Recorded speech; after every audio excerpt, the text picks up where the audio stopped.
Our channel robotic 0 to 5। ठीक है, आज हम अपने इंडस्ट्री में रोबोट के बारे में इनकी हेडिंग के बारे में जानेंगे। ठीक है, ये 7 हेडिंग दी हुई है। जैसे पहले नंबर पे आता है लॉ ऑफ रोबोटिक, रोबोट के नियम। दूसरे नंबर पे आता है नीड ऑफ इंडस्ट्रियल रोबोट, यानी औद्योगिक रोबोट की जरूरत। ठीक है, थर्ड नंबर पे आता है इंपोर्टेंस ऑफ रोबोट, यानी रोबोट का महत्व। 4 नंबर पे आता है production of benefit of robot, यानी कि रोबोट के उत्पादन लाभ। और 5 नंबर पे आता है टाइप्स ऑफ रोबोट, यानी कि रोबोट के प्रकार। और 6 नंबर पे आता है बेस्ड ऑन एप्लीकेशन, अनुप्रयोग के आधार पर। ठीक है, 7 नंबर पे आता है एप्लीकेशन ऑफ रोबोट, यानी कि रोबोट के अनुप्रयोग। तो हम इनके बारे में थोड़ा थोड़ा जानते हैं डिटेल से। ठीक है, तो पहले नंबर है लॉ ऑफ रोबोटिक, यानी कि रोबोट के नियम क्या होते हैं। तो पहले तो ये जो रोबोट के नियम है ये हमारे आइजैक ओशिमोव द्वारा दिए गए हैं। ठीक है, और रोबोट का पहला नियम कहता है कि रोबोट किसी मनुष्य को नुकसान नहीं पहुंचा सकता है और ना ही निष्क्रियता के कारण उन्हें नुकसान पहुंचने देगा। ठीक है, और सेकंड नियम कहता है कि रोबोट मानव द्वारा दिए गए आदेशों का पालन तो करेगा, लेकिन वह जब तक करेगा जो पहले नियम के विपरीत ना हो। ठीक है, और थर्ड नियम कहता है कि रोबोट अपने अस्तित्व की और मनुष्य के अस्तित्व की सुरक्षा तो करेगा, लेकिन वह रक्षा पहले और दूसरे नियम के विपरीत ना हो। ठीक है, तो पहली हेडिंग हमारी कंप्लीट होती है। अब दूसरे नंबर पे आते हैं नीड्स ऑफ इंडस्ट्रियल रोबोट, यानी हमें रोबोट की जरूरत क्यों पड़ी है।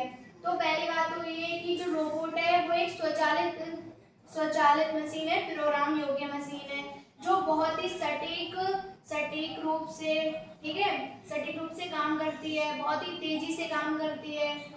और मतलब कई ऐसी जगह होती है जहाँ पे उसका काम किया जाता है, जैसे खतरनाक जगह होती है, तो उस जगह पे मनुष्य के लिए वहाँ पे मतलब सेफ्टी नहीं होती है, तो वहाँ पे रोबोट काम करते हैं। तो जैसे पहले हेडिंग पढ़ते हैं तेज उत्पादन। ठीक है, उच्च उत्पादन यानी कि बिना थके लगातार 24/7 काम करना।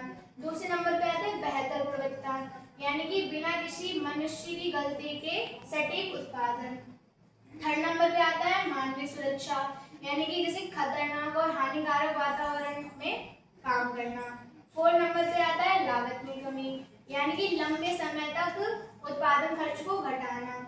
4 नंबर पे आता है दैनिक जीवन में मतलब उच्च लचीलापन है, यानी कि एक ही रोबोट से कई सारे काम करना। उच्च लचीलापन यानी कि हम एक ही रोबोट से कई प्रकार के काम कर सकते हैं, जैसे कि वेल्डिंग भी कर सकते हैं उससे। ठीक है, वेल्डिंग कर सकते हैं, स्पॉट वेल्डिंग, कई प्रकार की वेल्डिंग होती है, सामग्री को उठाना रखना, ये हम एक ही रोबोट से करते हैं। मतलब रोबोट के कई टाइप्स होते हैं, वो हम आगे पढ़ेंगे। अब थर्ड नंबर पे आता है इम्पोर्टेंस ऑफ रोबोट, यानी कि रोबोट का महत्व क्या है। रोबोट का महत्व ये है कि जैसे लगातार काम, ठीक है, लगातार काम यानी कि बिना थके बहुत ही तेजी से काम करता है। और मनुष्य सुरक्षा यानी कि ये हमें जोखिमों से बचाता है। ठीक है, सटीकता इसकी क्या है, यह बिना किसी गलती के 100% सही काम करता है। ठीक है, और एक उपयोगिता होता है चिकित्सा में, यानी कि जटिल सर्जरी में, ठीक है, डॉक्टरों की मदद करता है। 4 नंबर पे आता है दैनिक जीवन में सहायता, यानी कि ये बहुत ही दैनिक जीवन में सहायता, ये हर काम को आसान बनाता है। ठीक है, और 4 नंबर पे हम पढ़ते हैं production of benefit of robot, यानी कि रोबोट के उत्पादन लाभ। तो पहले नंबर पे आता है इसके लाभ क्या होते हैं। ठीक है, उत्पादन यानी कि तेज उत्पादन, ये बहुत ही तेज लगातार काम करता है। ठीक है, और लगातार काम करता है, सटीक रूप से काम करता है, ये बहुत ही सटीकता है, एकदम सही तरह से काम करता है। मानवीय सुरक्षा यानी कि खतरनाक वातावरण में ये इंसानों को बचाता है। ठीक है, लागत अवधि यानी कि लागत समय में उत्पादन खर्च को घटाना। और दैनिक जीवन में सहायता भी इसकी यही होती है कि एक ही मतलब कार्य को आसान बनाना, और एक होता है बेहतर गुणवत्ता, यानी कि बहुत ही अच्छे तरीके से काम करना।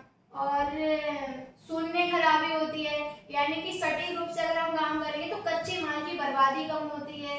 ठीक, और एक समान गुणवत्ता, यानी कि रोबोट से हम जो हमारा जो माल बनता है वो एक समान और बेहतर बनता है। ठीक है, जो हम माल बनाते हैं वो समान बेहतर और बेहतर एक समान बनता है बिल्कुल, यानी कि ना कोई छोटा ना कोई बड़ा, एकदम बराबर बनता है। ठीक है, अब यहाँ पे पढ़ते हैं टाइप्स ऑफ रोबोट, यानी कि रोबोट के प्रकार। रोबोट कितने प्रकार के होते हैं? तो जैसे इंडस्ट्रियल रोबोट के हिसाब से, अगर हमारी ट्रेड के हिसाब से देखा जाए तो हमारे ट्रेड में 2 रोबोट आते हैं। एक AR1440 आता है जो वेल्डिंग के लिए होता है, एक GP12 होता है जो पिक एंड प्लेस के लिए होता है। और टाइप्स के हिसाब से देखा जाए जितने भी रोबोट, तो वैसे 7 प्रकार के होते हैं।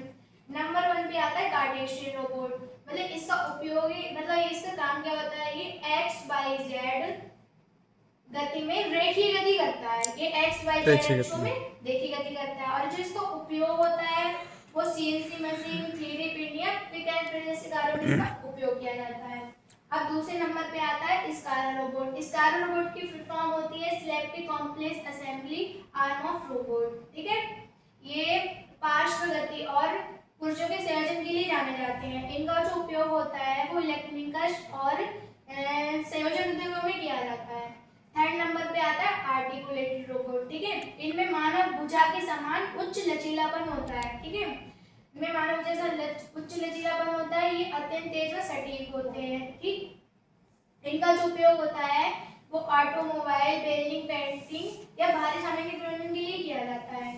4 नंबर पे आता है डेल्टा रोबोट। इनकी जो संरचना होती है वो मकड़ी के समान होती है। ये अत्यंत तेज व सटीक होते हैं। ठीक है, इनका जो उपयोग होता है वो पिक एंड प्लेस के लिए और संयोजन उद्योगों में इनका किया जाता है। ठीक है, और 5 नंबर पे आता है सिलेंडर रोबोट। ठीक है, ये सिलेंडर समय प्रणाली में घूर्ण और रैखिक गति में चलते हैं। इनका जो उपयोग होता है वो बेयरिंग, पेंटिंग, ऑटोमोबाइल और स्पॉट वेल्डिंग में इनका उपयोग किया जाता है।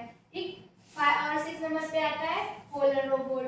पोलर रोबोट ये होता है कि इनके जोड़ में एक घुमावदार जोड़, रैखिक जोड़ तथा और घूर्ण जोड़ होता है। ठीक है, इनका जो उपयोग होता है वो डाई कास्टिंग, वेल्डिंग और भारी सामग्री प्रबंधन के लिए किया जाता है।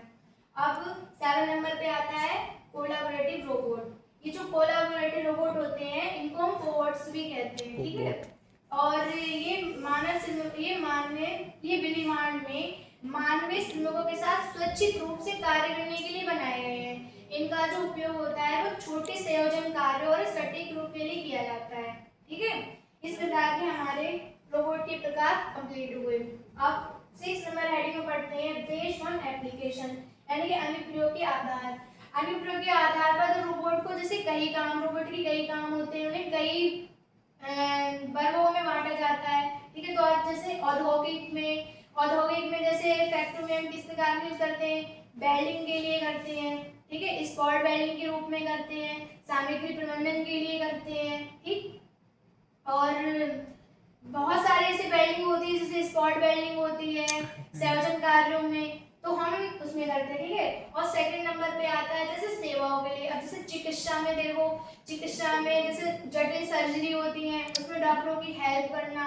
ठीक है, उनको दवाई पहुंचाना। जैसे हर जगह पे तो अलग अलग ही अपना होता है कि यहाँ पे रोबोट काम कर रहे हैं तो वो जाके दवाई वगैरह देते हैं, उन्हें इस प्रकार से उन्हें कमांड दी जाती है, वो अपना अपना काम करते हैं। ठीक है, तो अनुप्रयोग के आधार पर तुम इसे करते हैं कि उद्योग में हमें यहाँ वेल्डिंग के लिए करते हैं और सेवाओं में तो मतलब चिकित्साओं के लिए करते हैं अलग। ठीक है, अब हम पढ़ते हैं 7 नंबर एप्लीकेशन ऑफ रोबोट, यानी कि रोबोट के अनुप्रयोग। अब जो रोबोट के अनुप्रयोग होते हैं, अब अनुप्रयोग जैसे औद्योगिक में इनका उपयोग होता है, स्पॉट वेल्डिंग के लिए होता है, वेल्डिंग के लिए होता है, सर्जन कार्यों के लिए होता है। ठीक है, और मानते हैं जैसे सेवाओं में, चिकित्सा में तो जटिल सर्जरी के लिए, डॉक्टर्स की हेल्प करने के लिए इनका उपयोग किया जाता है। अब जैसे अंतरिक्ष में माना तो जैसे उपग्रहों में, जैसे ग्रह की खोज, जैसे मार्स रोवर और जो उपग्रह होते हैं उनका निर्माण करने जैसे इनका उपयोग किया जाता है।